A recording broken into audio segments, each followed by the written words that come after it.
धन्यवाद doctor Nitin sir. मेरा इतना अच्छा परिचय देने के लिए आपका बहुत बहुत धन्यवाद। मैं बहुत आभारी हूँ प्रोफेसर गिरी सर और समस्त योग विभाग का, जिसके जैसा कि अभी गिरी सर ने बताया कि 1959 में एस्टेब्लिश हुआ योग विभाग डॉक्टर हरि सिंह गौर विश्वविद्यालय में। तो इस गरिमामय इतिहास का हम हिस्सा बन रहे हैं, इसके लिए मैं बड़ा आभारी हूँ प्रोफेसर गिरी सर का और आप सभी समस्त योग विभाग का कि आज आपने मुझे सभी विद्यार्थियों और अन्य श्रोतागणों से संवाद करने का एक और अवसर प्रदान किया। अभी जैसे कि विश्वविद्यालय की छात्राओं ने भी बड़ा अच्छा गणेश वंदना, जो कीर्ति जी हैं, चंचल जी हैं, उन्होंने सरस्वती वंदना की है, और सुरभि जी हैं, उन्होंने आयुर्वेद के दोहे प्रस्तुत किए। तो बड़ा ही रुचि के साथ ये कार्यक्रम में हिस्सा लिया जा रहा है, ये देख के मुझे बड़ा सुखद अनुभव हो रहा है। और इसी क्रम में मैं आज अपना जो मेरा आज का व्याख्यान है आयुर्वेद फॉर कोविड मैनेजमेंट, इसके संबंध में मैं कुछ अपने विचार यहाँ पर प्रस्तुत करूंगा।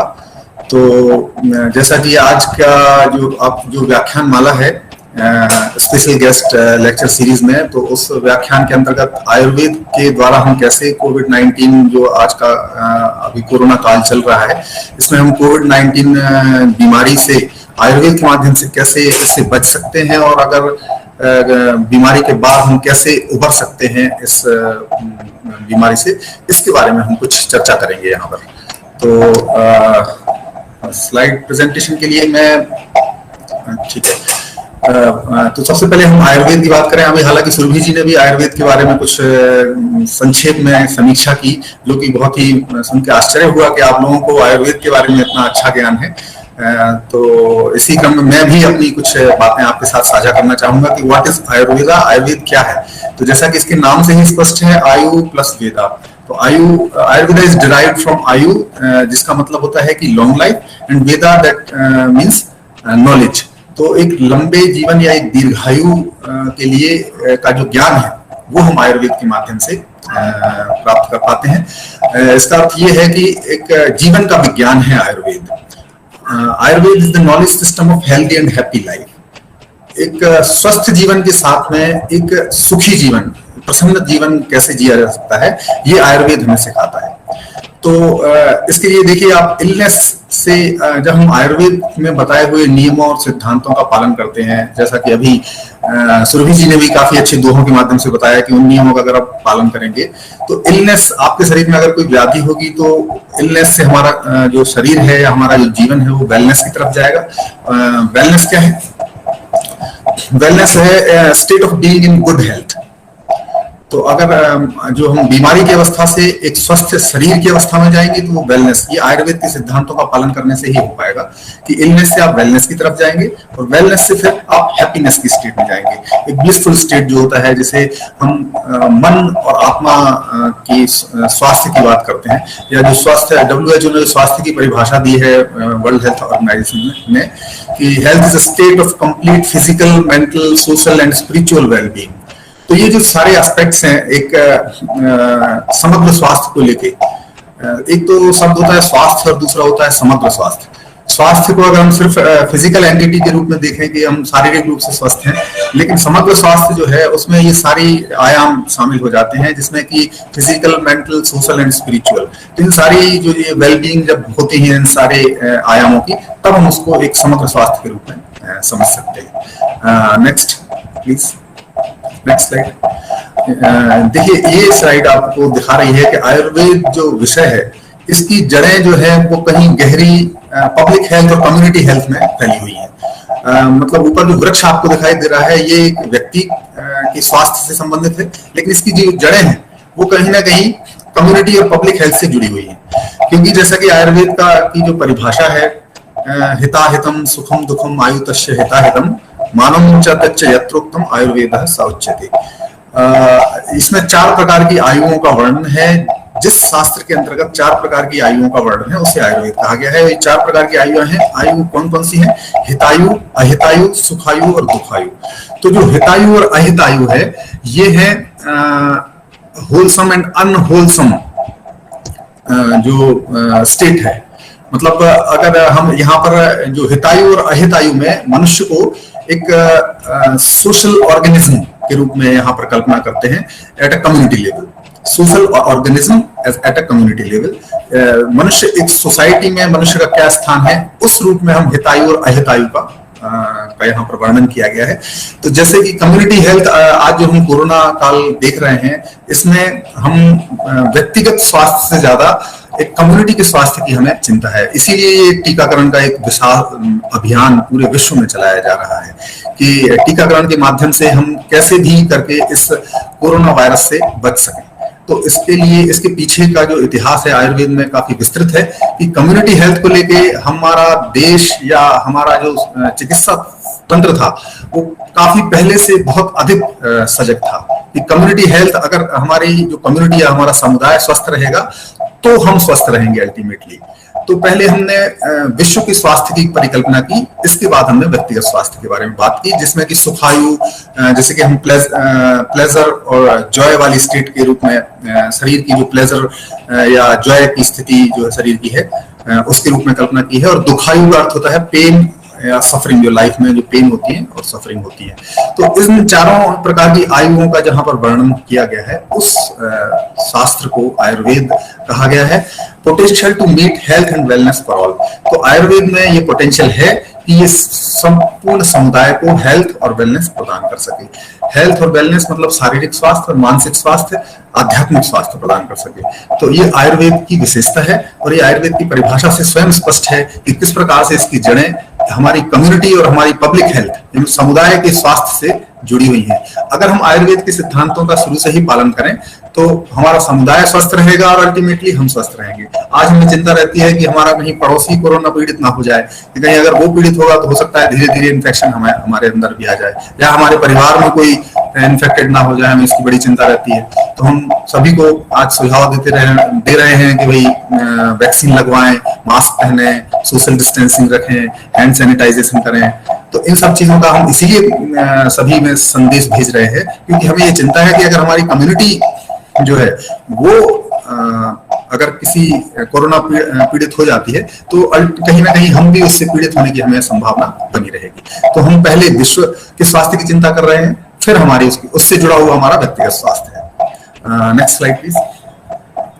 अब हम बात करेंगे एम ऑफ आयुर्वेद, आयुर्वेद का उद्देश्य क्या है।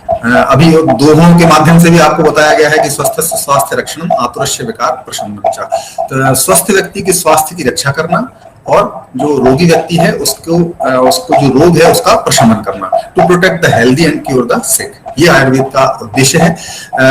आयुर्वेद की जो बात करता है तो वो प्रिवेंशन, प्रमोशन और मेंटेनेंस, हेल्थ की सबसे पहले तो बीमारियों से प्रिवेंशन की बात करता है आयुर्वेद की। अगर आप जैसे कि अभी दिनचर्या और ऋतुचर्या और रात्रिचर्या की जो बात की गई आपको बड़े संक्षेप में दोहों के माध्यम से, तो अगर आप उनका पालन करेंगे तो आप रोगों से बचे रहेंगे। इसके बाद भी अगर कोई अन्य प्रकार का रोग आपको हो जाता है, इन सिद्धांतों के पालन के बाद भी अगर कोई आगंतुक व्याधि, जिसको आयुर्वेद में बताया गया है कि आकस्मिक रूप से आपको कोई व्याधि हो जाती है, तो उसके उपचार के लिए भी आयुर्वेद में व्यवस्था की गई है और साथ ही शरीर की जो स्वास्थ्य की मेंटेनेंस के लिए भी आयुर्वेद में कई सिद्धांत बताए गए हैं। तो इस प्रकार से आयुर्वेद का जो उद्देश्य है एक स्वस्थ व्यक्ति के स्वास्थ्य की रक्षा करना और आतुरस्य विकार प्रशमन च, पर्सनलाइज्ड होलिस्टिक अप्रोच है। आयुर्वेद की जो अप्रोच है वो एक व्यक्तिगत समग्र दृष्टिकोण है आयुर्वेद का, और जिसमें कि 3 उपस्तंभ भी बताए गए हैं आयुर्वेद के, आहार, निद्रा और ब्रह्मचर्य। अगर आप इनका पालन करेंगे, आप संतुलित आहार करेंगे, संतुलित नींद लेंगे और ब्रह्मचर्य का पालन करेंगे तो एक समग्र स्वास्थ्य के रूप में आप ये 3 शरीर के आधार स्तंभ हैं। अगर इनका आप पालन करेंगे तो आपका शरीर एक दीर्घायु और सुखायु इसमें आपके लिए इनकी ओर प्रशस्त होगा। तो मेंटेनेंस ऑफ हेल्थ और मैनेजमेंट ऑफ डिसीज, ये आयुर्वेद का उद्देश्य है कि आपके शरीर का जो स्वास्थ्य है उसका मेंटेनेंस बना रहे और जो बीमारियां हैं उनका किस प्रकार से मैनेजमेंट करना है, ये आयुर्वेद में इसका बड़ा ही विस्तृत वर्णन किया गया है। Next slide please.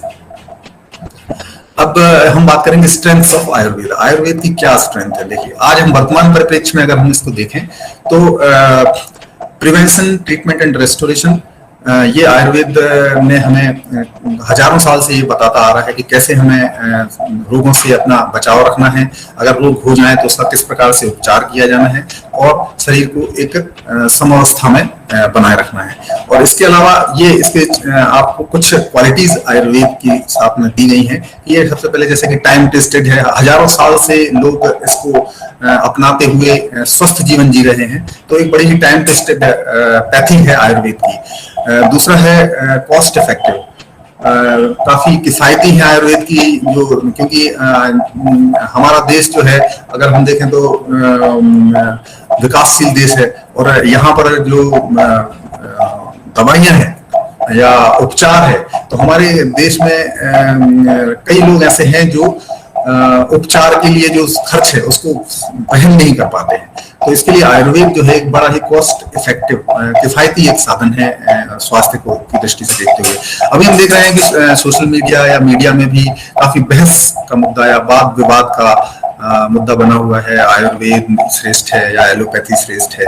तो मुझे लगता है कि ये वर्तमान में समय चल रहा है इस महामारी का, इस महामारी को दृष्टिगत रखते हुए, या वैसे भी अगर हम देखें तो ये विवाद का विषय नहीं है, बल्कि ये संवाद का समय है कि हम आपस में बात करके कैसे बेहतर स्वास्थ्य अपनी कम्युनिटी को दे सकते हैं, उस पर चर्चा की जाए, ना कि ये विवाद किया जाए कि ये श्रेष्ठ है या ये श्रेष्ठ है। क्योंकि वास्तव में देखा जाए तो परफेक्ट तो कोई नहीं है, मतलब नोबडी इज परफेक्ट, कोई भी पैथी परफेक्ट नहीं है, कोई भी व्यक्ति परफेक्ट नहीं है। तो इस प्रकार से अगर हम एक दूसरे का सहयोग और समन्वय के साथ में काम करें तो निश्चित रूप से ये कोरोना महामारी का जो काल है ये भी कुछ समय बाद चला जाएगा। लेकिन इसके लिए हमें सभी के सहयोग की आवश्यकता है, चाहे वो समुदाय की, चाहे वो विभिन्न पैथियों की, चाहे वो आयुर्वेद हो, होम्योपैथी हो, सिद्धा हो या एलोपैथी हो। तो सभी लोग जब इसमें अपना योगदान देंगे, इस यज्ञ में अपनी आहुति देंगे, तभी हम इस कोरोना महामारी का जो संकट है हमारे ऊपर, इससे हम जीत पाएंगे या इसको हम विजय प्राप्त कर पाएंगे। तो इसी क्रम में जैसे मैं बात करूं कि ये टाइम टेस्टेड एक पैथी है आयुर्वेद की, हजारों साल से लोग इसका उपयोग कर रहे हैं और इसमें इसके माध्यम से स्वास्थ्य लाभ लेते आ रहे हैं। दूसरी चीज कॉस्ट इफेक्टिव है, काफी किफायती है, quality, safety and efficacy assured है इसकी, मतलब आप हजारों साल से इसकी उपचार का अनुभव ले रहे हैं, तो क्वालिटी भी इसकी एश्योर्ड है, सेफ्टी भी एश्योर्ड है, क्योंकि कोई साइड इफेक्ट्स इसके दवाइयों के होते नहीं है और नेचुरल है ना। एफिकेसी एश्योर्ड है इसकी। इसके अलावा इम्यूनोमॉड्यूलेटर्स, आयुर्वेद की जो दवाइयां हैं, आयुर्वेद की जो औषधियां हैं, वो इम्यूनोमॉड्यूलेटर्स का कार्य करती हैं। इम्यूनोमॉड्यूलेटर्स क्या होती हैं? ये एक क्लास ऑफ ड्रग्स है। इम्यूनोमॉड्यूलेटर एक ऐसी ड्रग्स की एक क्लास है जो कि हमारे इम्यून सिस्टम को बूस्ट और रिस्टोर करने में हेल्प करती है, मतलब हमारे जो इम्यूनिटी सिस्टम को बनाए रखने के लिए मदद करती हैं। तो आयुर्वेद में ऐसी बहुत सी औषधियां हैं, इवन मैं कहूँगा आयुर्वेद में सबसे अच्छी औषधियां हैं जो इम्यूनोमॉड्यूलेटर्स का कार्य करती हैं, जो हमारी इम्यूनिटी का, वर्तमान कोरोना काल में जो इम्यूनिटी की सबसे अधिक चर्चा हो रही है, तो उसमें आयुष मंत्रालय ने भी जो अपनी पूरी गाइडलाइंस जारी की है उसका अगर फॉलो किया जाए और उसमें जो बताई गई औषधियां, अभी हम आगे उसके बारे में भी चर्चा करेंगे कि उसमें जो औषधियां बताई गई हैं, अगर हम उनका सेवन करें और रेगुलर उसकी दिनचर्या और जो भी उसमें फॉलो डूज एंड डोंट्स जो बताए गए हैं उनको अगर हम फॉलो करें तो निश्चित रूप से हम हमारा इम्यूनिटी सिस्टम जो है वो बेटर हो पाएगा। इसके अलावा है फिर रेजुविनेशन, जो कि हर व्यक्ति चाहता है कि उसको कभी बुढ़ापा ना आए। तो अगर आयुर्वेद में बताए हुए सिद्धांतों का आप पालन करेंगे तो आपके शरीर जो है उसमें एक रेजुविनेशन का कार्य करेगा, जो कि आपके शरीर में वृद्धावस्था को आने से डिले कर सकता है। रोक तो नहीं सकता कोई, लेकिन डिले कर सकता है। हालांकि आयुर्वेद में बताए हुए सिद्धांत जैसे कि च्यवनप्राश, जिनका च्यवनप्राश का जो नाम है वो महर्षि च्यवन के नाम से पड़ा है, और महर्षि च्यवन जो है आपने भी इसके बारे में सुना होगा कि वो पुनः युवा हुए थे उन्होंने अपने इस खोज के द्वारा, इसीलिए वो च्यवनप्राश हो। तो इसलिए अगर आप च्यवनप्राश का रेगुलर सेवन करेंगे तो आपकी इम्यूनिटी इतनी अच्छी होगी। और हालांकि इसमें फिजिकली स्ट्रेंथ और जो अपीयरेंस है उससे इसको जोड़ के देखना चाहिए हमें, रेजुविनेशन को भी। अगर आप की उम्र भले ही कितनी हो, लेकिन अगर आप शारीरिक रूप से और मानसिक रूप से स्वस्थ महसूस करते हैं तो आप युवा हैं। जैसे कि हम आज देखते हैं कि कई जैसे कि अगर हम देखें कि जैसे अमिताभ बच्चन जी की हम बात करें तो आज वो लगभग 80s में हैं और एक्टिवली काम कर रहे हैं। तो अगर जीवन के 8वें दशक में 9वें दशक में भी लोग सक्रिय हैं तो इसका मतलब है कि वो युवा है। तो यहाँ पर रेजुविनेशन का यही अर्थ है कि आप अगर अपनी लेट 60s 70s 80s में भी शारीरिक मानसिक रूप से सक्रिय हैं, स्वस्थ हैं, तो वो आपके एक रेजुविनेशन, आयुर्वेद आपको ये एक सुविधा या एक आधार प्रदान करता है कि अगर आप इसके सिद्धांतों का पालन करें तो आप की जो उम्र का असर आपके शरीर पर नहीं पड़ेगा। इसके अलावा है फिर पैलिएशन। तो जैसे कि easing the severity of a disease, palliation का अर्थ होता है कि कोई डिसीज है उसकी सीवियरिटी को कम कर देना। तो आयुर्वेद की जो औषधियां हैं वो किसी भी डिसीज की सीवियरिटी को कम करने का में सक्षम है। इसके अलावा होलिस्टिक इंटीग्रेटेड अप्रोच आयुर्वेद का, जैसा कि अभी हमने पहले भी बात की कि इसका जो अप्रोच है आयुर्वेद की वो एक समग्र स्वास्थ्य के रूप में है, ना कि केवल शारीरिक स्वास्थ्य के रूप में। वेरियस चॉइसेस ऑफ ट्रीटमेंट, इसके पास आयुर्वेद में हमारे पास ट्रीटमेंट की बहुत अलग अलग चॉइसेस हैं। इसमें आप पंचकर्मा है, इसके अलावा इसमें आप ओरल ड्रग्स भी दे सकते हैं। इसके अलावा आप इसमें केवल आहार के माध्यम से भी चिकित्सा कर सकते हैं। इसके अलावा आप इसमें अपनी दिनचर्या और ऋतुचर्या को बना रखते हुए भी आप एक अपने शरीर को स्वस्थ बनाए रखने की वो भी एक चिकित्सा का एक अंग है। तो वेरियस चॉइसेस ऑफ ट्रीटमेंट आपको इसमें दिए गए हैं। इसके अलावा योग भी एक आयुर्वेद के एक पार्ट के रूप में हम इसका योग के माध्यम से भी जोड़ के देख सकते हैं कि योग भी एक आयुर्वेद का पार्ट है। और योग का अगर हम पालन करेंगे, योग के बताए हुए नियमों जो अष्टांग योग हैं जिसमें कि यम नियम आसन प्राणायाम प्रत्याहार धारणा ध्यान समाधि, इनका जब हम पालन करते हैं तो एक हमारा शरीर जो है एक स्वस्थ शरीर मन आत्मा ये सब एक स्वस्थ अवस्था में रहते हैं। इसके अलावा पंचकर्मा जो कि आयुर्वेद की पहचान है पूरी दुनिया में, पंचकर्म बायो प्यूरिफिकेशन, इसमें 5 कर्म आते हैं। इन 5 कर्म के माध्यम से शरीर की शुद्धि की जाती है। शरीर में जो दोषों का जो बड़े हुए दोष हैं उनका निर्हरण किया जाता है और फिर शरीर को स्वस्थ अवस्था में लाया जाता है। तो ये बायो प्यूरिफिकेशन की प्रोसेस है पंचकर्मा। और फिर मेंटल और स्पिरिचुअल हीलिंग, अगर हम जैसे कि और दूसरी चिकित्सा पद्धतियों की बात करें तो वहां पर अगर शारीरिक स्वास्थ्य की ही बात की जा रही है तो यहाँ मेंटल और स्पिरिचुअल हीलिंग की भी बात होती है। आयुर्वेद की जो औषधियां हैं या दिनचर्या ऋतुचर्या आयुर्वेद के सिद्धांत हैं इनका आप पालन करेंगे तो आप मेंटल स्पिरिचुअल हीलिंग भी इसमें बहुत बेहतर तरीके से कर सकते हैं। Next slide please. Strengths of Ayurveda देखिए आपको उसी क्रम में हम आगे बात करेंगे। कॉम्प्रिहेंसिव डेफिनेशन ऑफ हेल्थ, जैसा कि अभी दोहों के माध्यम से भी आपको बताया गया था कि समदोष समाग्निष्ठ समधातु मलक्रिय प्रसन्नात्म इंद्रिय मन स्वस्थित विधीयते।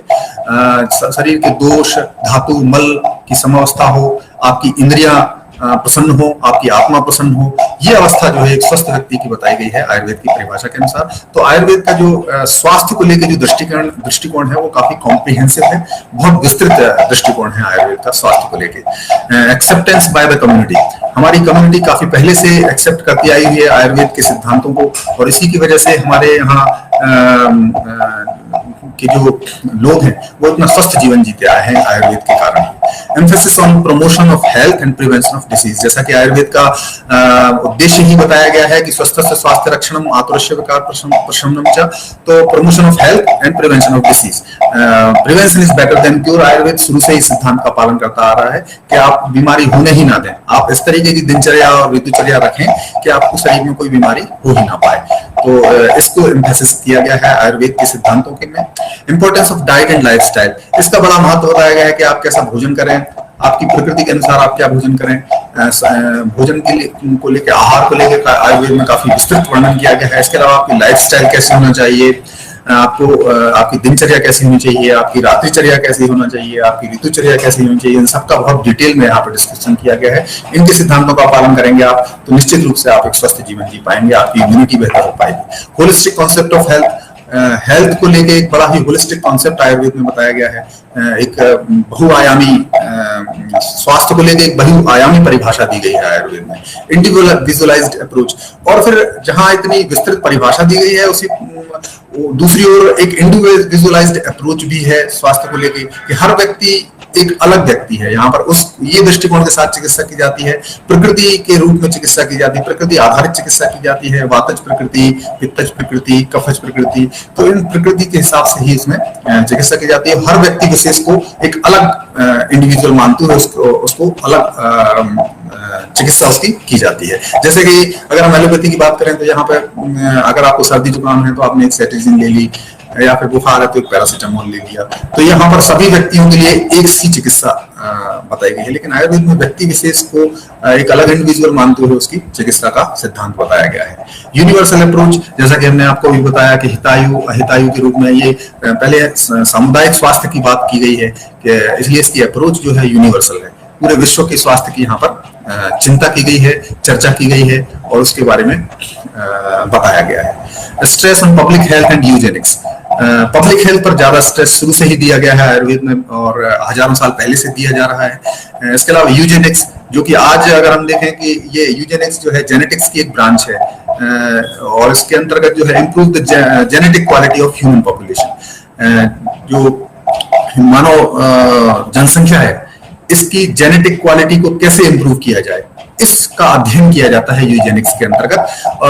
हजारों वर्ष पूर्व हमारे जो ऋषि हैं या हमारे जो मनीषी हैं, जैसे महर्षि चरक हैं या फिर महर्षि सुश्रुत हैं, तो इन्होंने हजारों साल पहले इसकी परिकल्पना की थी कि मनुष्य के किन किन गुणों को हम अपनी जेनेटिकली आगे प्रमोट कर सकते हैं।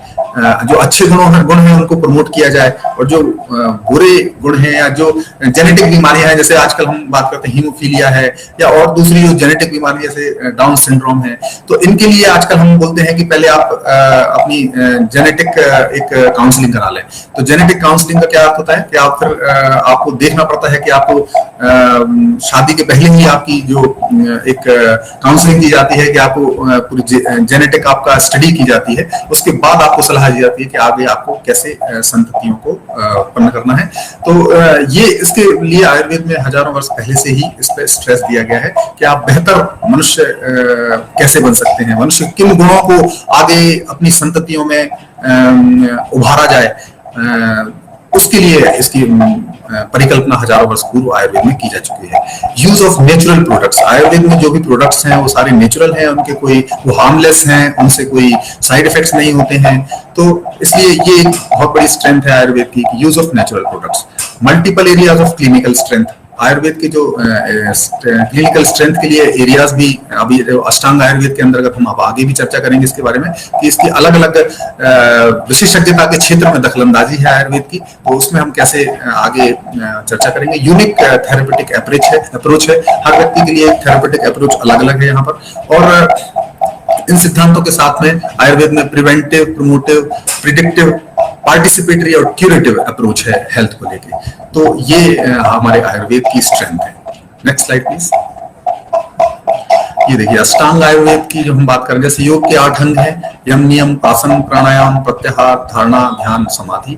इसी प्रकार से आयुर्वेद के भी 8 अंग हैं, जिसमें कि जैसे कि काय चिकित्सा आप देख रहे हैं, काय चिकित्सा जिसे हम मेडिसिन, आज अगर हम आज से इसकी तुलना करें वर्तमान जो मॉडर्न मेडिकल सिस्टम से इसकी अगर हम तुलना करें तो ये मेडिसिन जो हम पढ़ते हैं वो काय चिकित्सा के अंतर्गत पढ़ते हैं। शल्य जो पढ़ते हैं वो सर्जरी के अंतर्गत पढ़ते हैं। शलाक्य जो है वो ENT, जो ईयर, नोज और थ्रोट की जो डिसीजेस हैं उनको हम शलाक्य के अंतर्गत पढ़ते हैं।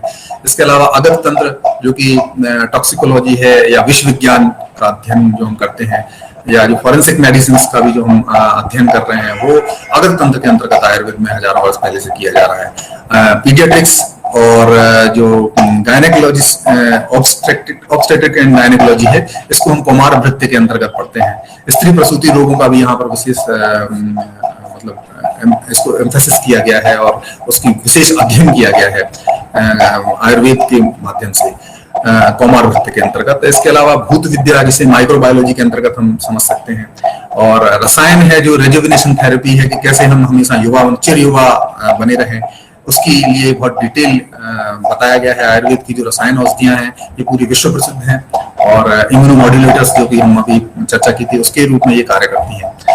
इसके अलावा जो वाजीकरण एफ्रोडिसियक्स जो है, इसके बारे में भी आयुर्वेद में बहुत विस्तार से वर्णन किया गया है, जो जिन्हें हम गुप्त रोग भी मानते हैं, तो उनके बारे में बहुत डिटेल डिस्क्रिप्शन दिया हुआ है, और कैसे हम एक बेहतर संतति उत्पन्न कर सकते हैं उसके लिए भी इसमें यहाँ पर वर्णन किया गया है। Next slide please. अब हम बात करेंगे एपिडेमिक्स इन आयुर्वेदा। जैसा कि आज कोरोना का जो टाइम है, कोरोना एक एपिडेमिक है और वर्ल्ड हेल्थ ऑर्गेनाइजेशन ने इसको पैंडेमिक घोषित किया गया है। तो आयुर्वेद में हजारों वर्ष पूर्व भी एपिडेमिक्स को लेके एक संकल्पना की गई थी।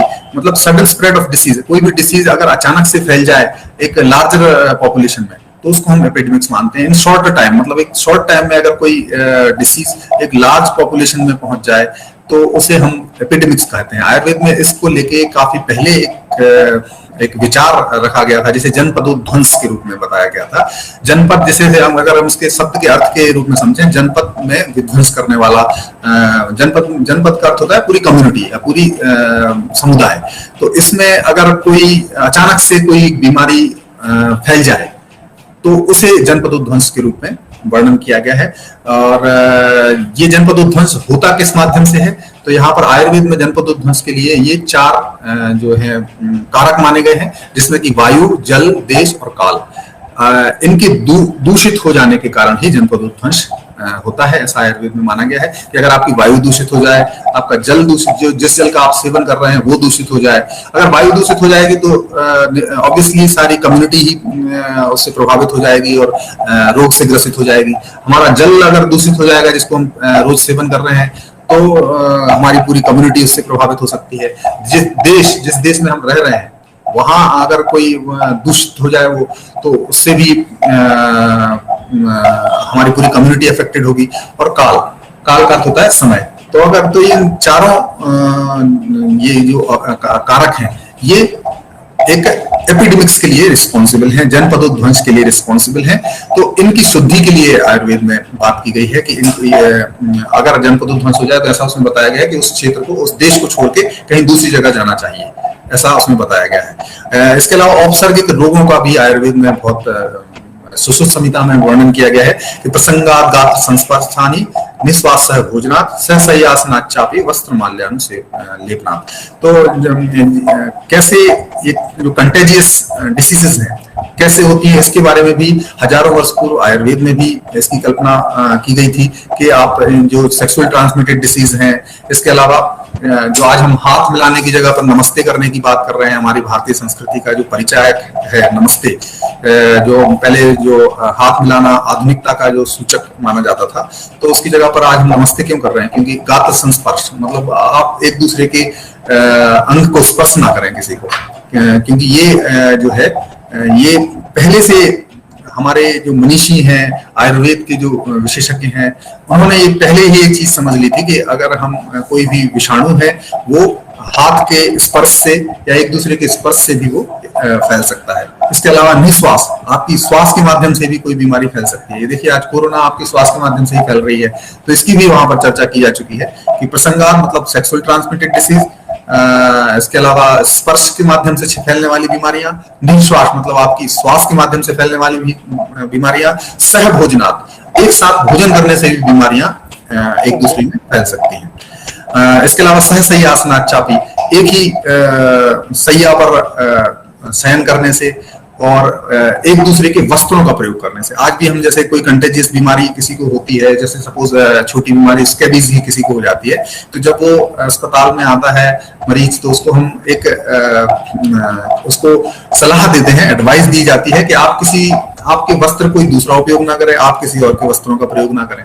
तो ये क्यों दी जाती है? क्योंकि आपके वस्त्रों का प्रयोग करने के माध्यम से भी आपको कोई कंटेजियस बीमारी हो सकती है, औपसर्गिक रोग हो सकता है। तो ये जो आज हम जो चीजें बता रहे हैं, ये काफी पहले आयुर्वेद में इनका वर्णन किया जा चुका है।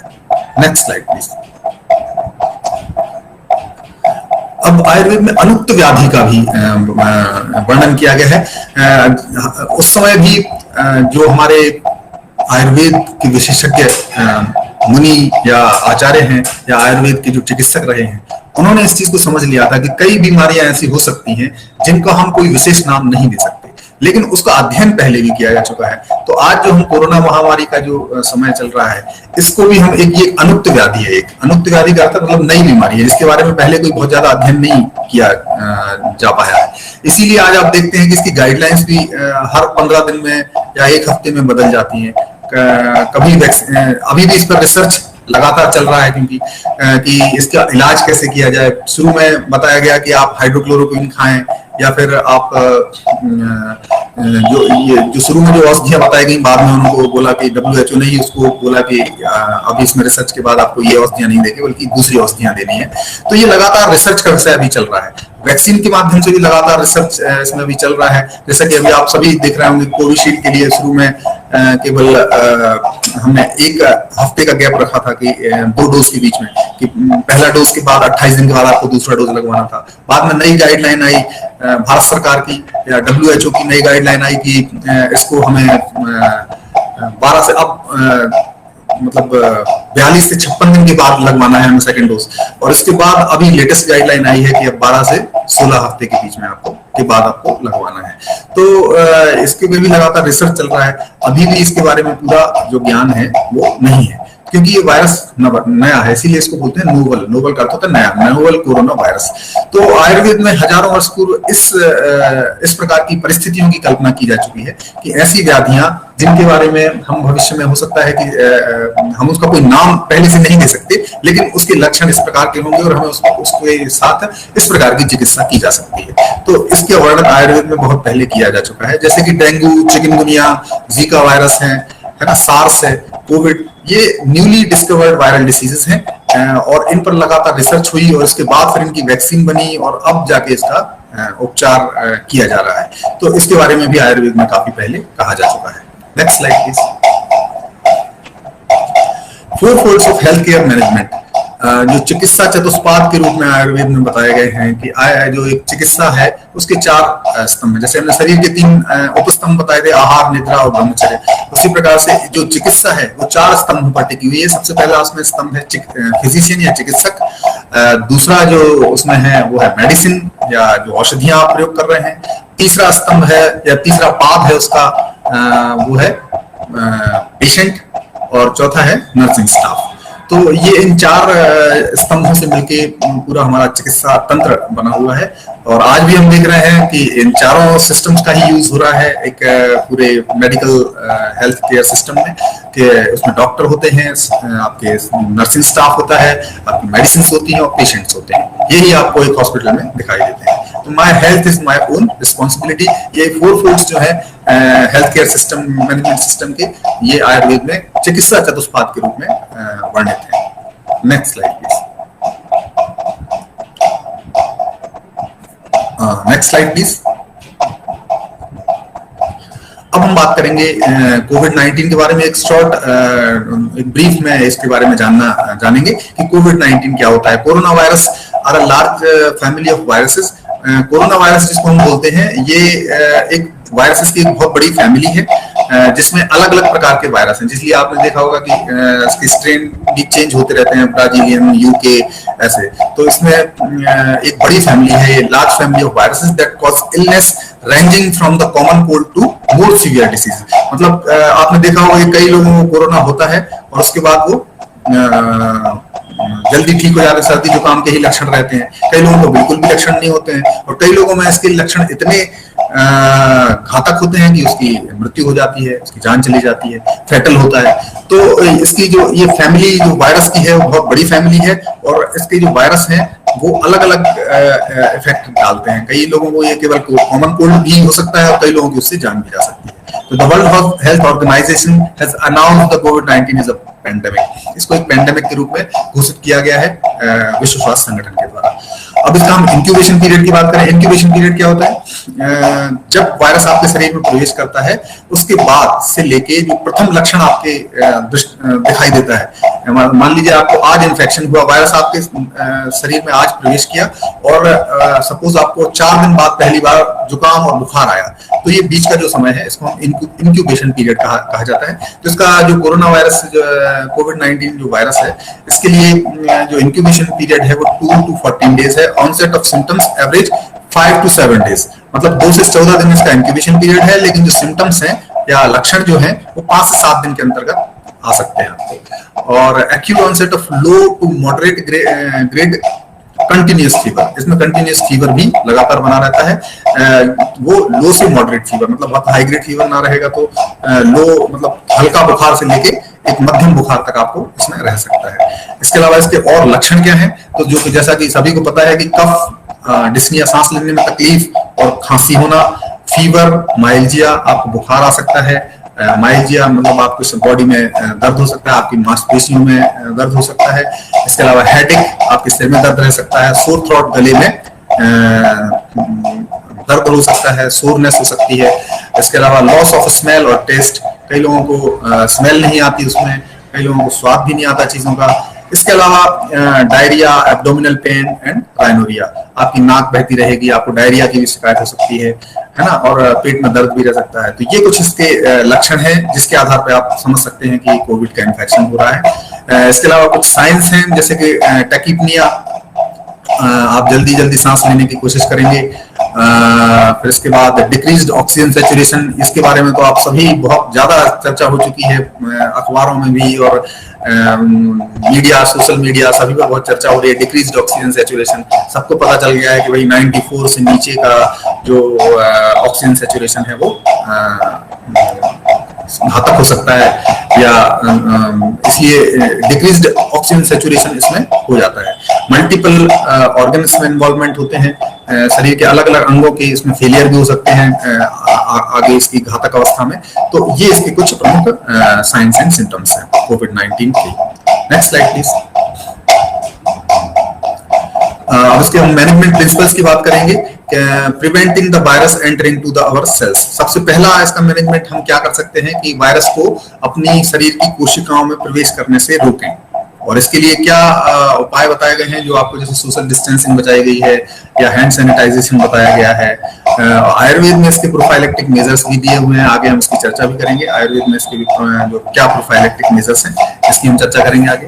और एक बार आपके शरीर में वायरस प्रवेश कर जाता है तो फिर आगे हम इसमें क्या करेंगे, stopping its replication if it gets inside the sales.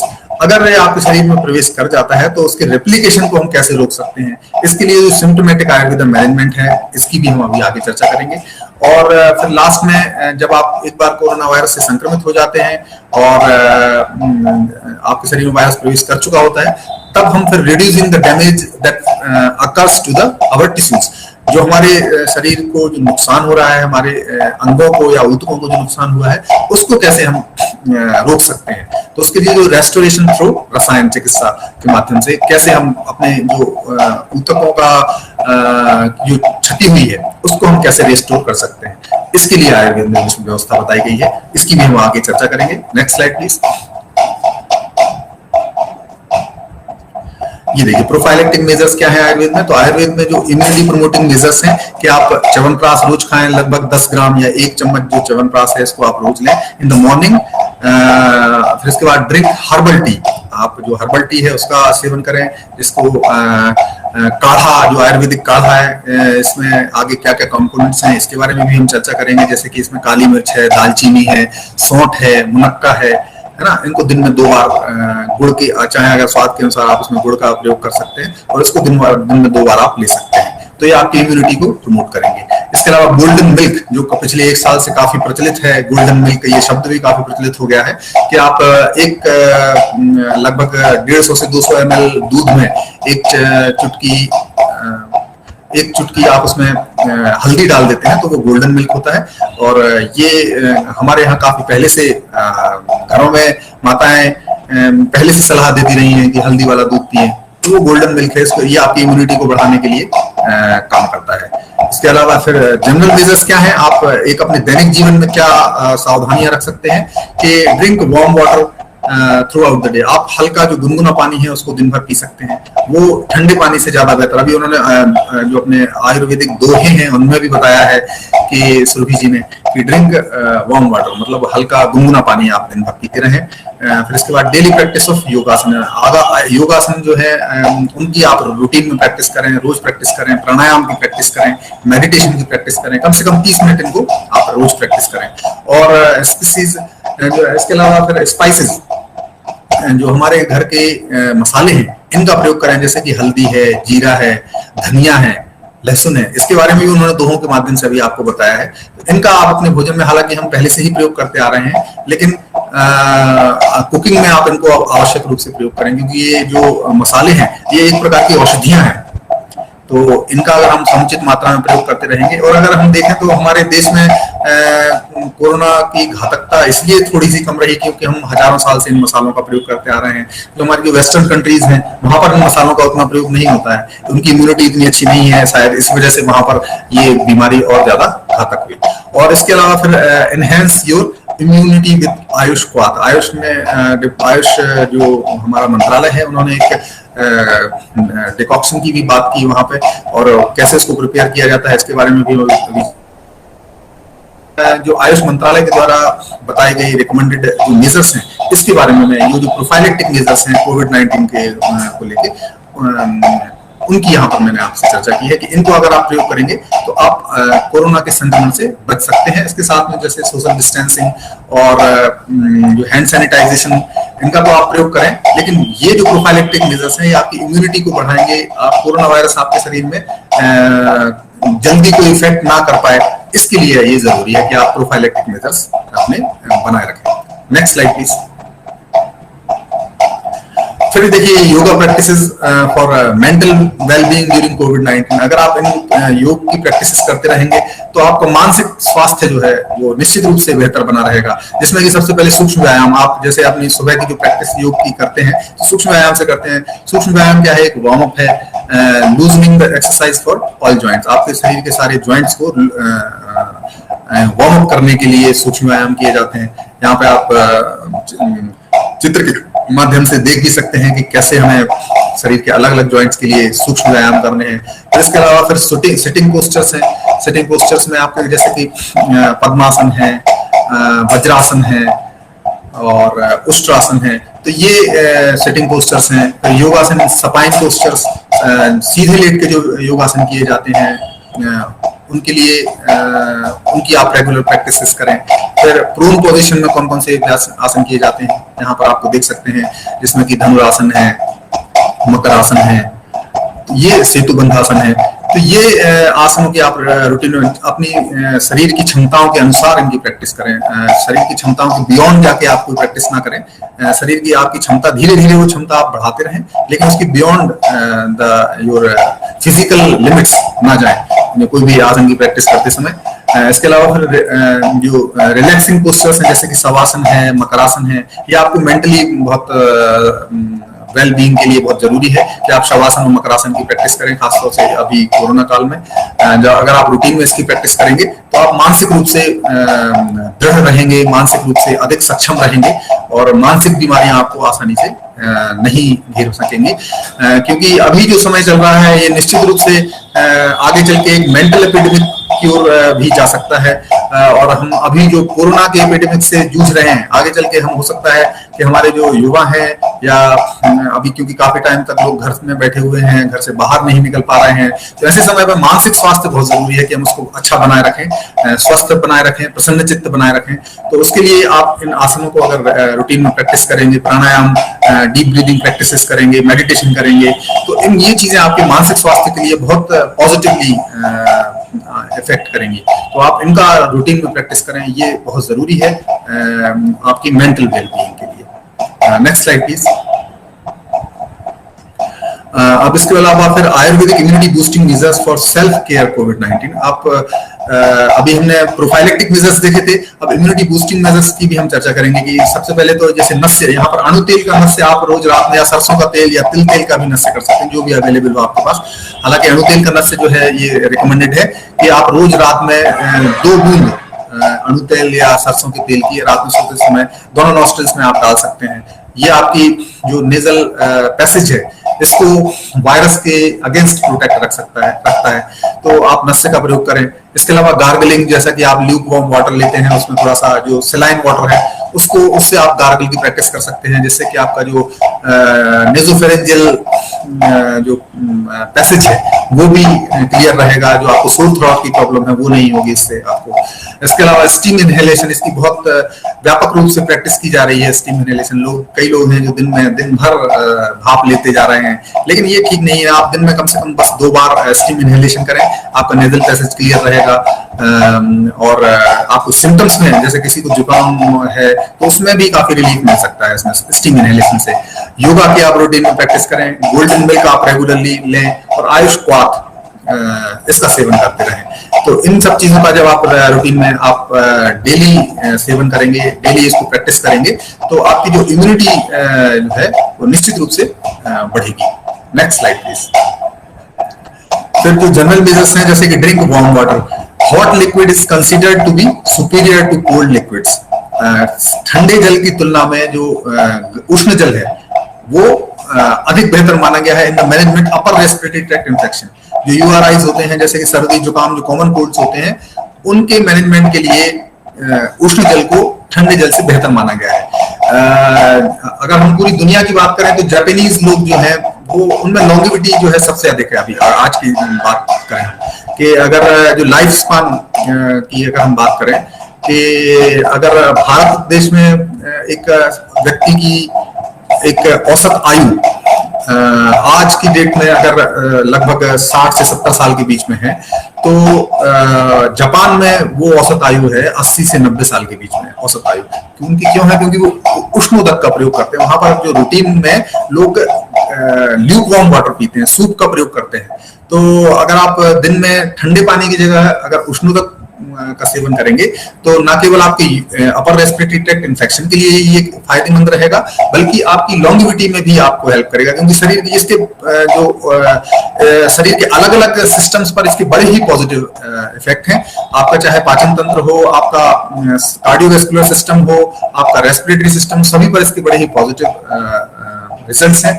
इसीलिए उष्ण उदक को आयुर्वेद ने भी रिकमेंड किया है कि अगर आप इसको हम फॉलो करेंगे तो ये निश्चित रूप से आपकी इम्यूनिटी को बढ़ाएगा। तो इसकी जगह पर जैसे कोल्ड ड्रिंक्स है या जो ठंडे पेय हैं, इनकी जगह पर हमें उष्ण उदक का प्रयोग करना चाहिए। Next slide please. Next slide please. अब हम स्पाइसेस की बात करेंगे कि स्पाइसेस लाइक हल्दी, jeera, dhaniya, lahsun are recommended in cooking. Cooking में तो हम इन सारे मसालों का प्रयोग करते ही हैं डे टू डे लाइफ में। क्यों करते हैं? क्योंकि kitchen is the primary pharmacy. हमारी जो किचन है वो एक फार्मेसी है, फार्मेसी जहां पर दवाइयां बनाई जाती हैं, और spices are the best medicines. और जो हमारे मसाले हैं किचन के, वो सबसे अच्छी औषधियां हैं। It can act as medicines to prevent infections when used in right quality and quantity in daily cooking। तो जब आप अपने घर के जो मसाले हैं इनको अगर सही मात्रा में और सही क्वालिटी वाले मसाले अगर प्रयोग करते हैं तो ये एक औषधि के रूप में कार्य करते हैं। इसीलिए हम अपनी डे टू डे लाइफ में अपने भोजन में मसालों का सदियों से प्रयोग करते आ रहे हैं, और ये निश्चित रूप से हमारी इम्यूनिटी को बेहतर बनाए रखने में प्रत्यक्ष रूप से ये महत्वपूर्ण भूमिका निभा रहे हैं। तो इन मसालों का अपने रूटीन में प्रयोग करते हैं। Next slide please. फिर इसके बाद च्यवनप्राश, जो आयुर्वेद की एक पहचान है पूरी दुनिया में। ये एक immunoprotective role of Chyawanprash at cellular level mediated by immune stimulation is proven as key immune cells. जैसे जो डेंड्राइटिक सेल्स होती हैं, मैक्रोफेजेस सेल्स हैं, नेचुरल किलर सेल्स हैं, इन सेल्स को ये बढ़ाता है च्यवनप्राश की। ये रिसर्च बताती है कि अगर च्यवनप्राश का आप रेगुलर सेवन करते हैं। इसके अलावा इसमें जो आंवला होता है, फाइलेंथस इंडेलिका जिसको इसका बॉटनिकल नेम है, has immense benefit in boosting immunity. Immunity को बढ़ाने के लिए एक बहुत बड़ा कारक है आंवला। आंवला का अगर रोज सेवन करें तो आपकी इम्यूनिटी बहुत अच्छी, बेहतर बनी रहेगी। आपको जो छोटे छोटे संक्रमण है बहुत जल्दी नहीं होंगे। आप लंबे समय तक एक दीर्घायु और स्वस्थ जीवन जी सकते हैं, है ना। और जैसा कि आंवले में विटामिन सी का रिचेस्ट सोर्स, ये भी आप सब लोग जानते होंगे कि ये विटामिन सी जो है सबसे प्रचुर मात्रा में अगर किसी में पाया जाता है तो वो आंवले में पाया जाता है। और ये विटामिन सी भी एक एंटीऑक्सीडेंट है। तो इस प्रकार से आंवले का अगर आप रूटीन में सेवन करेंगे और च्यवनप्राश में सबसे अधिक मात्रा में आंवला ही होता है, इसलिए ये एक इम्यूनोमॉड्यूलेटर के रूप में कार्य करता है च्यवनप्राश। और जैसा कि इसका नाम से स्पष्ट है कि अगर च्यवनप्राश आप लंबे समय तक सेवन करते हैं और लेकिन हालांकि अब इसकी क्वालिटी के रूप में मैं बात करूंगा कि इसकी क्वालिटी, सही क्वालिटी का जो च्यवनप्राश है, जो क्लासिकल टेक्स्ट में जो बताया गया है कि च्यवनप्राश में ये करीब 39 ड्रग्स जो है उसमें डाली जाती हैं, 39 टाइप की जो ड्रग्स होती हैं वो इसमें प्रयोग की जाती हैं। अगर उन सारी औषधियों से बना हुआ अगर कोई च्यवनप्राश है और उसको आप लंबे समय तक प्रयोग करते हैं तो निश्चित रूप से आप जो रेजुविनेशन की जो प्रोसेस है उसको फॉलो करेंगे। आपका शरीर में वृद्धावस्था के जो लक्षण है वो देर से आएंगे। तो इसलिए च्यवनप्राश का रूटीन में सेवन करना ना केवल कोरोना महामारी के समय बल्कि आपके रूटीन लाइफ में भी आपको ये बहुत फायदेमंद है। Next slide please. फिर इसके बाद आयुष क्वाथ, जो अभी हमने चर्चा की, इसको हमें डेली सुबह शाम लेना है। इसमें क्या क्या कंपोनेंट्स हैं? सबसे पहले तुलसी, जिसका बॉटनिकल नेम है ऑसिमम सैंक्टम, जो हमारे सबके घर में ये तुलसी का पौधा रहता है। इसको हम इसकी पूजा भी करते हैं क्योंकि इसकी इतनी उपयोगी है, इतनी लाभदायक है, तो इसको हम माता मान के इसकी पूजा करते हैं, है ना, अपने घरों में। तो तुलसी, ऑसिमम सैंक्टम। दूसरा है मुनक्का, जिसे वेटिस विनिफेरा कहा जाता है, इसको भी प्रयोग करना है इसमें आयुष क्वाथ में। फिर है दालचीनी, जिसे सिनेमम वेरम बोला जाता है, इसका बॉटनिकल नेम है, इसका भी प्रयोग करना है। फिर काली मिर्च, जिसे पाइपर नाइग्रम बोला जाता है, इसका प्रयोग करें। फिर शुंठी, जिसे जिंजीबर ऑफिसनेल कहा जाता है, ये सूखा अदरक जिसको शुंठी कहा जाता है। तो इन 5 चीजों को आप शहद में मिला सकते हैं, इसमें स्वाद के लिए थोड़ा शहद मिला सकते हैं और इन 5 का एक काढ़ा बना के और फिर इसके बाद सुबह शाम इसका सेवन करें। निश्चित रूप से ये चीजें आपकी इम्यूनिटी को बेहतर बनाएंगी। Next slide please. अब इसको हम कैसे, इसमें देखिए तुलसी, दालचीनी, शुंठी and kali mirch are the ingredients of AYUSH kwath. Daily consumption of this tea can be beneficial in cough, cold and fever. ये ना केवल आपकी इम्यूनिटी को बढ़ाएगी, आप इसके अलावा जो आपके यूआरआई, जो अपर रेस्पिरेटरी ट्रैक्ट इन्फेक्शन के जो कॉमन सिम्टम्स हैं, जैसे कि कफ है, कोल्ड है, फीवर है, इसमें आपको शुरुआती जो निजात दिलाने में ये बहुत हेल्पफुल है ये क्वाथ। तो इसको एज पर टेस्ट इसमें थोड़ा सा लाइम या नींबू मिला सकते हैं या गुड़ भी मिला सकते हैं और ये दिन में 2 बार आपको लेना है। और इंडिविजुअल्स हैविंग एसिडिटी, जिनको एसिडिटी की समस्या है या पेप्टिक कोई डिसीज है, पेप्टिक अल्सर्स हैं, तो उनको डॉक्टर से एक बार रिकमेंड मतलब सलाह लेके ही इसका सेवन करना चाहिए, क्योंकि इसमें जो कुछ इंग्रेडिएंट्स हैं जैसे कि शुंठी है या पाइपर नाइग्रम है, जैसे कि काली मिर्च है, ये चीजें जो है ये आपकी एसिडिटी को बढ़ा सकती हैं। तो अगर किसी को ऐसी समस्या हो एसिडिटी की तो वो इसको एक डॉक्टर की सलाह के बाद ही लें। और इसकी मात्रा की अगर हम बात करें तो 3 ग्राम 1 टीस्पून आयुष क्वाथ, मतलब 3 ग्राम लगभग ये आयुष क्वाथ है, इसका पाउडर बना लें और इसको 150 ml पानी में मिला के और and allow it to boil, पहले इसको उबालें और फिर इसको अग्नि पर रख के उबालें। Cover the container with the lid and keep it 2 to 3 minutes, 2-3 minute तक इसको उबालते रहें। फिर इसके बाद strain the decoction and serve it lukewarm, और इसको हल्का गुनगुना इसको सेवन करें। Next slide please. फिर ये गोल्डन मिल्क, जिसका हम काफी समय से अपने जीवन में प्रयोग करते आ रहे हैं और ये काफी इफेक्टिव है, काफी अपनी इम्यूनिटी को बेहतर बनाने का एक बहुत अच्छा साधन है ये। तो ½ टीस्पून हल्दी, आधी चम्मच हल्दी को 150 से 200 ग्राम दूध में मिला के और रात्रि के समय और सुबह आप उसका सेवन करें। Haldi, turmeric is found to be highly beneficial in boosting immunity, immunity को बढ़ाने के लिए एक बहुत इसका काफी रिसर्च भी हो चुकी है टर्मरिक पर, और अमेरिका ने भी इस पर एक रिसर्च पेपर भी जारी किया है अमेरिकी वैज्ञानिकों ने, क्योंकि भारत में तो इस पर इतना रिसर्च हुआ है हालांकि, लेकिन ये उस लेवल तक का नहीं हो पाया है। तो ये इन्फेक्शन को प्रिवेंट करने के लिए बहुत अच्छा साधन है टर्मरिक। Next slide. इसके अलावा फिर नस्य, जो डेली नेजल एप्लीकेशन को daily nasal application of 2 drops of sesame oil, आप तिल का तेल का प्रयोग कर सकते हैं, नारियल के तेल का प्रयोग कर सकते हैं, या जो घर का शुद्ध घी है गाय का, इसका भी आप प्रयोग कर सकते हैं। दोनों नॉस्ट्रिल्स में आप रात में सोते समय इसको अवश्य प्रयोग करें, हालांकि सुबह शाम कर सकते हैं लेकिन सोते समय इसका प्रयोग करें। ये that can be act as a preventive layer from the entry and virus like biomask when used regularly. तो जब आप इसको रूटीन में यूज करते हैं, नस्य का प्रयोग करते हैं, तो एक ये मास्क, एक बायो मास्क का प्रयोग की तरह कार्य करने लगता है वायरस के लिए। वायरस आपकी नेजल पैसेज के थ्रू आपके लंग्स में जाने से पहले ये एक बायो मास्क, एक बैरियर का रूप में कार्य करेगा। तो इसका आप रूटीन में प्रैक्टिस करें। It is advised to use daily essentially before leaving home and before sleeping. घर छोड़ने से पहले भी आप इसका प्रयोग कर सकते हैं, बाहर जाने के पहले नस्य का प्रयोग करें।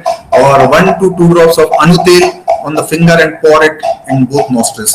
आप हालांकि इसका एप्लीकेटर भी आता है, आप उससे इसका दोनों नोस्ट्रिल्स में एक एक दो बूंद डाल सकते हैं। Anutaila acts as a physical and physiological barrier for foreign bodies. ये अणुतेल जो होता है ये फॉरेन बॉडीज के लिए एक बैरियर के रूप में कार्य करता है, जो कि माइक्रो ऑर्गेनिज्म जैसे कोरोना का वायरस है या कोई अन्य वायरस है, उन वायरस के लिए एक बैरियर के रूप में कार्य करता है। और आपकी जो नेजल, क्योंकि वायरस आपके नेजल पैसेज के थ्रू ही अंदर जाता है, तो वहां पर एक ये बैरियर के रूप में कार्य करेगा और वायरस को शरीर के अंदर प्रवेश करने से रोकेगा। तो इसका आप प्रयोग करें सुबह शाम। Next slide please. Steam inhalation, इसमें फ्रेश पुदीना लीव्स और अजवाइन सीड्स जो है can be used along with water once in a day. आप दिन में एक बार इसका प्रयोग करें, बल्कि रात में सोने से पहले करें तो ज्यादा बेहतर है। It should be specially done during dry cough और सोर थ्रोट। अगर आपको ड्राई कफ हो रहा है या सोर थ्रोट है, गले में खिचखिच की जो शिकायत रहती है, इन ऐसी समस्या है, तो आप स्टीम इनहेलेशन करें। उसमें थोड़ी सी अजवाइन डाल सकते हैं, पुदीना डाल सकते हैं, और इसके बाद इसकी आप स्टीम इनहेल करें। ये आपके जो ड्राई कफ और सोर थ्रोट में बहुत इफेक्टिव है। और साथ ही आपके वायरस के संक्रमण में, हालांकि मैं ये तो नहीं कहूंगा कि ये पूरा रोकता है, लेकिन आपके लक्षण में बहुत निजात दिलाता है। Next slide please. फिर इसके बाद समसमनी भट्टी, ये एक आयुष मंत्रालय के द्वारा रिकमेंडेड है, जो कि जिसमें इसका जो मेन कंटेंट है वो गुडुचि है, गिलोय जिसको हम बोलते हैं। ये बहुत उपयोगी औषधि है। इसकी जो 2 टैबलेट्स जो है daily twice a day and with lukewarm water, हल्के गुनगुने पानी के साथ आप इसको डेली ले सकते हैं। और इसका मेन कंटेंट जो है वो गुडुचि है। Uses is beneficial इम्यूनोमॉड्यूलेटर। एक इम्यूनोमॉड्यूलेटर, जैसे भी हमने च्यवनप्राश की बात की थी, उसी प्रकार से गुडुचि भी एक इम्यूनोमॉड्यूलेटर है and prevents occurrence of communicable diseases. जितनी भी कम्युनिकेबल डिसीजेस हैं, ना केवल कोरोना वायरस, इसके अलावा भी जो भी कम्युनिकेबल डिसीजेस हैं, उन सबको रोकने के लिए ये रिकमेंडेड है। फीवर के लिए विशेष रूप से इसको दिया जाता है समसमनी भट्टी को। Next slide please. फिर डाइट का भी हमें ध्यान रखना है कि wholesome food including all 6 tastes.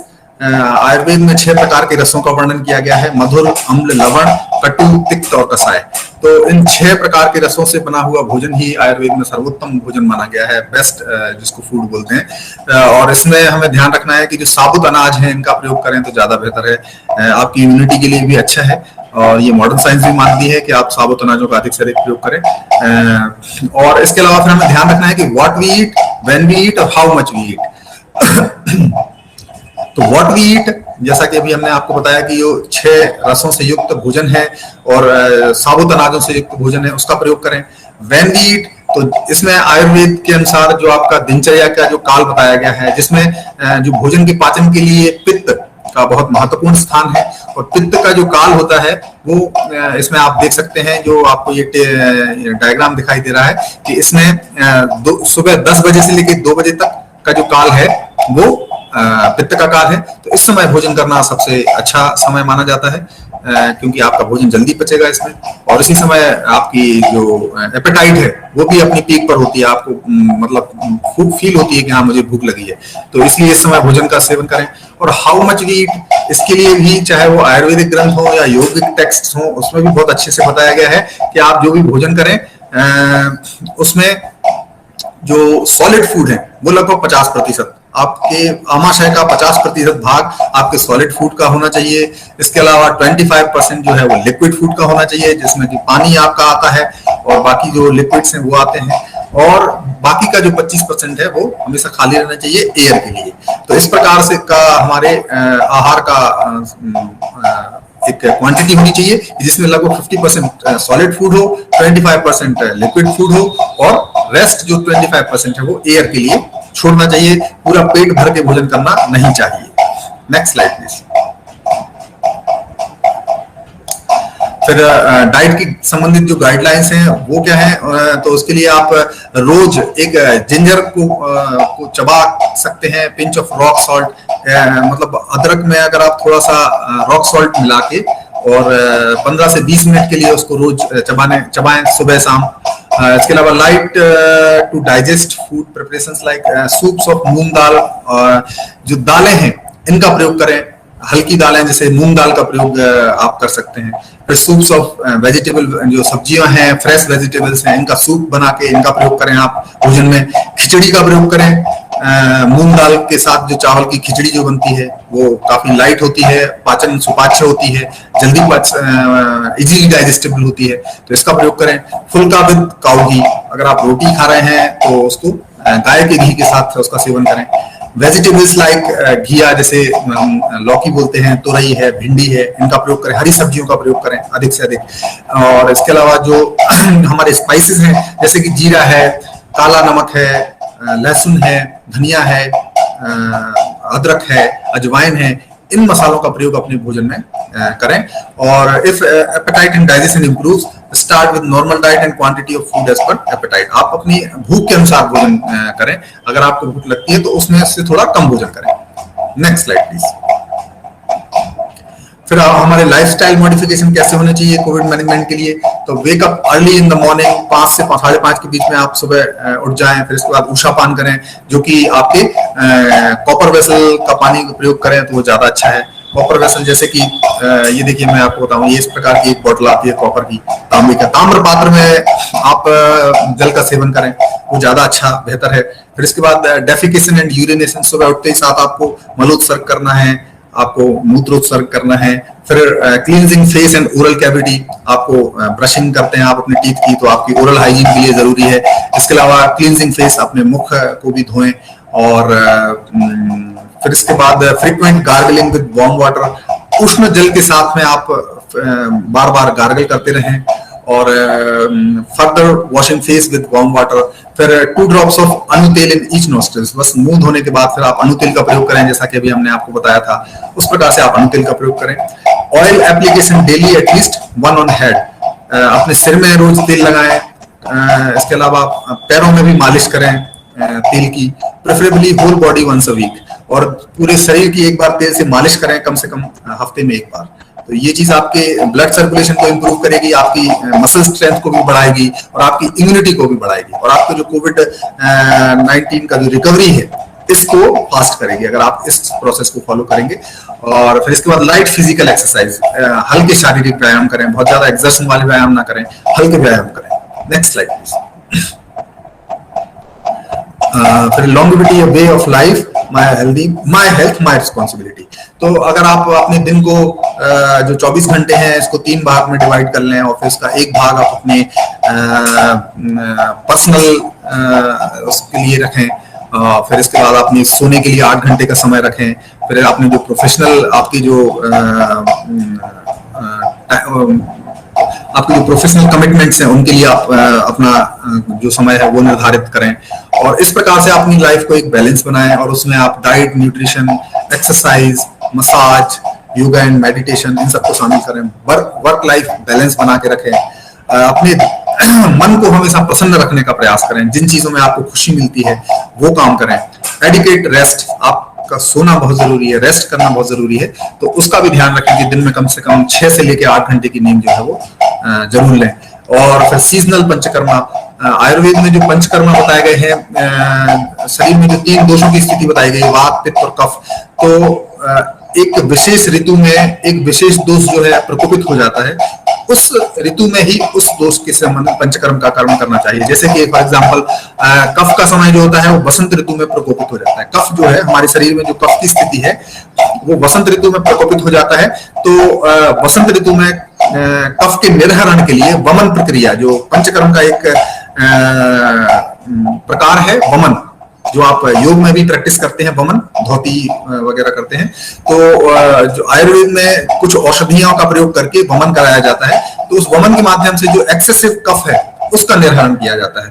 तो इसी प्रकार से जो पित्त है, पित्त दोष जो है वो उसका जो निर्हरण का काल है उसमें पित्त का, जैसे शरद ऋतु में पित्त का आप निर्हरण करें, वर्षा ऋतु में आप वात के निर्हरण के लिए वस्ती का प्रयोग करें। तो इस प्रकार से जो सीजनल पंचकर्म है इनका प्रयोग समय समय पर करते रहें।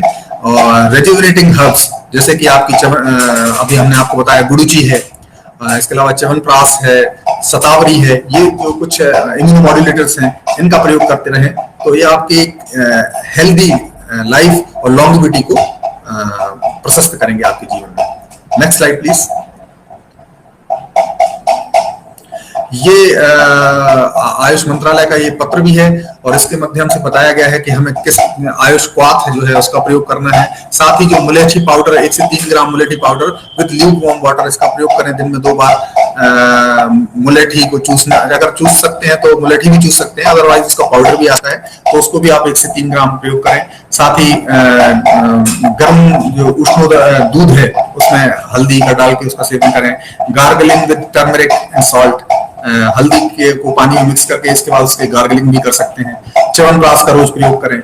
ये गाइडलाइंस जो हैं हमारे आयुष मंत्रालय के द्वारा बताई गई थी, तो इनको आप रूटीन में इसको फॉलो करें। आपके कोविड मैनेजमेंट के लिए बहुत इफेक्टिव और हेल्पफुल हो सकती है।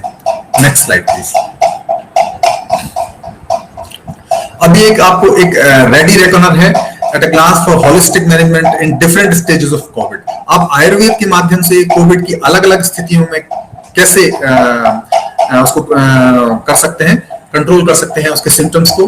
तो इसके लिए एक रेडी रेकनर है जिसमें कि आप देख सकते हैं कि अगर आपको प्री इन्फेक्शन है, मतलब इन्फेक्शन के पहले आपको ये कुछ औषधियां दी गई हैं, इनका प्रयोग अलग अलग स्टेट में आपको कैसे करना है, इसके माध्यम से आप समझ सकते हैं कि अगर इन्फेक्शन के पहले आपको क्या क्या करना है।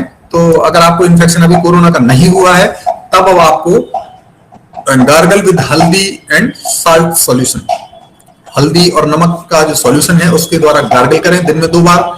इसके अलावा आयुष काढ़ा जो भी हमने आपको बताया था, जिसमें कि दालचीनी, काली मिर्च, शहद आदि का जो मिश्रण बना के और फिर उसको बताया था, उसका सेवन करें दिन में 2 बार। सनसमनी वटी जो भी हमने आपको बताई थी उसको हम दिन में 2 बार लें।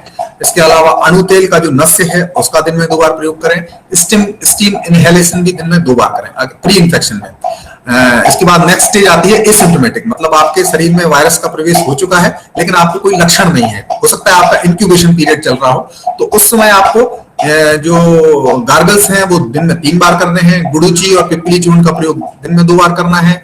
आयुष काढ़े का प्रयोग दिन में 2 बार करना है। समसमनी वटी का भी दिन में 2 बार प्रयोग करना है और स्टीम इनहेलेशन दिन में 3 बार करना है। इसके बाद अगली स्टेज आती है माइल्ड सिम्टम्स की, मतलब इंक्यूबेशन पीरियड खत्म हो जाता है तो आपको फिर जब लक्षण प्रकट होने लगते हैं और हल्के लक्षण होते हैं, हल्का सर्दी जुकाम बुखार ऐसी स्थिति होती है, तब आपको क्या करना है कि दिन में 3 से 4 बार आप गार्गल करें। आयुष काढ़े का दिन में 3 बार प्रयोग करें। समसमनी वटी का दिन में 3 बार प्रयोग करें। सुदर्शन घनवटी का दिन में 3 बार प्रयोग करें और स्टीम इनहेलेशन जो है वो भी दिन में 3 से 4 बार कर सकते हैं। और इसके अलावा फिर बिल्वादी गुटिका और द्योषादी वटी भी जो बताई रिकमेंडेड है, इनका भी एज पर नीड आप डॉक्टर से सलाह लेके इसका भी प्रयोग कर सकते हैं माइल्ड टू मॉडरेट सिम्टम्स में। फिर इसके बाद अगर कोई सीवियर सिम्टम्स है जिसमें कि आपको ब्रेथलेसनेस है, डिस्निया है, अगर बहुत ज्यादा मात्रा में ऑक्सीजन सैचुरेशन आपका बहुत ज्यादा कम हो जाता है, ऐसी स्थिति में आपको इनका प्रयोग ना करते हुए केवल हायर सेंटर पर रेफर ही करना है, मतलब आपको हॉस्पिटलाइज ही होना पड़ेगा। फिर आप घर में इस प्रकार की चिकित्सा नहीं कर सकते अगर आपको सिम्टम बहुत ज्यादा हो जाते हैं। और फिर लास्ट में जब आप हॉस्पिटलाइज होने के बाद अगर रिकवर होके जब वापस आते हैं तब आपको क्या करना है, क्यूर्ड जब आप क्योंकि जब कोविड पेशेंट जब घर आता है तो वो शारीरिक और मानसिक रूप से बहुत ज्यादा कमजोर हो जाता है, तो उसको उसकी जो बॉडी एनर्जी है उसको रिवाइव करने के लिए, रेस्टोर करने के लिए हमें क्या करना है, तो उसमें आमल की, गुडुचि, गोक्षुर, इनका एक रसायन चूर्ण है उसका प्रयोग करना है। तो इस प्रकार से एक रेडी रेकनर है कि आप कोविड इन्फेक्शन के अलग अलग टाइम पर किस प्रकार से आपको आयुर्वेदिक औषधियों का प्रयोग करना है। Next slide please. इसके अलावा ये कुछ कॉम्प्लिकेशन बताए हैं कि कोविड के बाद आपके शरीर के अलग अलग अंगों पर क्या क्या प्रभाव पड़ सकता है। जैसे हार्ट, तो हार्ट की मसल्स डैमेज हो सकती हैं, हार्ट फेलियर हो सकता है। लंग्स में लंग फेलियर हो सकते हैं आपके, रेस्ट्रिक्टिव लंग फेलियर हो सकता है। ब्रेन में आपको क्या हो सकता है, loss of sense of smell, anosmia हो सकती है, आपको कोई स्मेल नहीं आएगी। फिर इसके बाद कॉन्सिक्वेंसेस ऑफ थ्रोम्बोएम्बोलिक इवेंट्स, इस प्रकार के जो थ्रोम्बोएम्बोलिक इवेंट्स हैं वो हो सकते हैं कि कोई थक्का, रक्त का थक्का जम सकता है। ये बहुत कॉमन देखने में आ रहा है कि कोविड इन्फेक्शन के बाद शरीर में रक्त का थक्का जमने की वजह से कहीं ब्रेन हेमरेज हो जाता है, कोई पल्मोनरी एम्बोलिज्म हो जाता है, हार्ट अटैक हो सकता है। इसके अलावा स्ट्रोक या जो कॉग्निटिव इंपेयरमेंट है वो हो सकते हैं, मेमोरी लॉस हो सकता है, कॉन्सेंट्रेशन लॉस हो सकता है। इस प्रकार की चीजें कोविड इन्फेक्शन के बाद पोस्ट कोविड कॉम्प्लिकेशन ये हो सकते हैं। मेंटल हेल्थ में क्या हो सकता है, जो कि आजकल बहुत लोग जूझ रहे हैं इस चीज से, एंजाइटी है, डिप्रेशन है, पोस्ट ट्रॉमेटिक स्ट्रेस डिसऑर्डर है, और स्लीप डिस्टर्बेंस, आपको नींद नहीं आ रही है, आपको बहुत ज्यादा चिंता हो रही है, अवसाद से आप घिरे हुए हैं। इस प्रकार की जो प्रभाव है ये मेंटल हेल्थ पर आपको पड़ सकते हैं कोविड इन्फेक्शन के बाद। और मस्कुलोस्केलेटल डिसऑर्डर्स में क्या हो सकता है, आपके जोड़ों में दर्द हो सकता है, आपकी मांसपेशियां हमेशा थकी हुई अनुभव कर सकती हैं। तो ये कुछ लक्षण हैं जो कि आपके पोस्ट कोविड इन्फेक्शन आ सकते हैं। Next slide please. मैनेजमेंट के लिए आप क्या कर सकते हैं, आयुष क्वाथ जो है उसको लगभग 150 से 200 ml रोज पी सकते हैं। इसके अलावा सनसमनी वटी 500 मिलीग्राम दिन में 2 बार ले सकते हैं। अश्वगंधा का चूर्ण जो आता है उसको भी आप 1 से 3 ग्राम दिन में 3 बार ले सकते हैं हल्के गुनगुने पानी के साथ। आंवला पाउडर 1 से 3 ग्राम रोज लें, ये आप जीवन भर ले सकते हैं। इसके अलावा मुलेठी पाउडर 1 से 3 ग्राम दिन में 3 बार हल्के गुनगुने पानी के साथ लें। च्यवनप्राश का प्रयोग आप रोज करें, ये भी आप जीवन भर कर सकते हैं। बस इसमें ध्यान रखना है कि अगर कोई डायबिटिक पेशेंट है तो उनको आजकल शुगर फ्री च्यवनप्राश भी आ रहे हैं, उसका प्रयोग कर सकते हैं, क्योंकि शुगर उनके लिए नुकसान कर सकती है। तो अब all medication should be taken consulting, एक डॉक्टर से आप कंसल्ट करके ये चीजें लें तो ज्यादा बेहतर है, क्योंकि जैसा कि मैंने आपको बताया कि अगर डायबिटिक है और च्यवनप्राश आप ले रहे हैं तो वो आपके लिए हो सकता है नुकसान कर जाए। तो इसलिए आपको ये सारी चीजें जो है ये डॉक्टर से सलाह के बाद ही लेना चाहिए। ये मिनिस्ट्री की गाइडलाइंस है जो कि 13 सितंबर 2020 को जारी की थी मिनिस्ट्री ने। तो ये आयुष मंत्रालय के द्वारा जारी गाइडलाइंस है, ये मन से लिखी हुई गाइडलाइन नहीं है, बड़ा रिसर्च करने के बाद ये गाइडलाइंस जारी की गई हैं। तो इनका आप पालन कर सकते हैं पोस्ट कोविड मैनेजमेंट के लिए। Next slide. अब आयुर्वेद में जो कुछ रसायन औषधियां बताई गई हैं जो कि आपके इम्यूनोमॉड्यूलेटर्स के तौर पर कार्य करेंगी, जैसे कि गुडुचि है, इनका आप रूटीन में सेवन कर सकते हैं। अश्वगंधा है, हरिद्रा हल्दी जिसको हम बोलते हैं, कुरकुमा लौंगा, फिर इसके बाद द्राक्षा है, शतावरी है, आमल की है। ये कुछ औषधियां हैं जिनको हम रूटीन में सेवन करते हुए अपनी इम्यूनिटी को बूस्ट कर सकते हैं। इम्यूनिटी मॉड्यूलेटर्स का कार्य करेंगे ये इम्यूनिटी मॉड्यूलेटर्स। तो इनका आप सेवन करेंगे तो आप किसी भी रोग से लड़ने की आपकी शरीर की जो क्षमता है वो निश्चित रूप से आप उसको बढ़ा सकते हैं। Next slide please. तो that's all from my side. मुझे लगता है कि आयुर्वेद की मैनेजमेंट के लिए मैंने आज आपको जो भी चीजें बताई वो निश्चित रूप से आपके लिए कुछ उपयोगी अवश्य साबित होंगी अगर आप इनको रूटीन में फॉलो करें। बहुत बहुत धन्यवाद आपने जो मुझे आज अवसर प्रदान किया इस लेक्चर को आपके समक्ष प्रस्तुत करने का। सभी के लिए बहुत बहुत धन्यवाद। नमस्कार।